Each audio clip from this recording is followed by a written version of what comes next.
ஜெபம் பண்றதுக்கு முன்னாலே இருக்கிற ப்ரிப்பரேஷன் ரொம்ப அதிகம். ஒரு ஸ்போர்ட்ஸ்மேனை பாருங்க, அவன் எவ்வளவு ப்ரிப்பேர் பண்றான்னு சொல்லி தினந்தோறும் அதுக்கு ஏகப்பட்ட பிரயாசத்தை அவன் செலவழிக்கிறான், தன்னுடைய மனதை அதில் செலுத்துகிறான், அதே எண்ணமா இருக்கிறான். நான் சொல்லுகிறேன், ஜெபம் அதை விட வித்தியாசமானது கிடையாது. ஜெபத்தில் ஆயத்தம் ரொம்ப முக்கியம். பாருங்க, சும்மா திடுப்புன்னு போய் குட்டிக்காரனை போட்டு ஆண்டவர்கிட்ட, ஆண்டவரே நான் தரலனா விட மாட்டேனாக்கும், என் கண்ணீரை நீர் எண்ணிக்கும் ஆண்டவரே, இதோ பாட்டில் பிடிச்சி தர்றேன் அப்படின்றது சொல்றது பிரயோஜனம் கிடையாது. கர்த்தர் சொல்றாரு, முதல்ல என்னுடைய வார்த்தையை நீ தியானம் பண்ணு, வாக்கு தத்தம் பண்ணி ஆணையிட்டு கொடுத்திருக்கிறேன், நான் பொய்யுரையாத தேவன், அதை கொஞ்சம் எண்ணிப்பார், என்னுடைய அன்பை நீ எண்ணிப்பார், உனக்கு என்ன செய்ய வேண்டும் என்று சொல்லி இருக்கிறேன் அதை நீ யோசிச்சு பார், இதை தியானித்து பார்.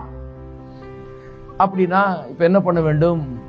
அன்லிமிட்டெட் தேவன், வரம்புக்குட்படாத தேவன், எல்லையற்ற தேவன், சர்வ வல்லமுள்ள தேவன் தன்னை தம்முடைய வார்த்தைக்கு கட்டுப்படுத்தி கொண்டபடினாலே இருதயத்தில் அவருடைய வார்த்தையை ஃபுல்லா வைத்து, முழுவதுமாய் இருதயத்தில் வைத்து ஜெபத்திலே அவருடைய வார்த்தையை நாம் பேச வேண்டும். அதுதான் ஜெபம்.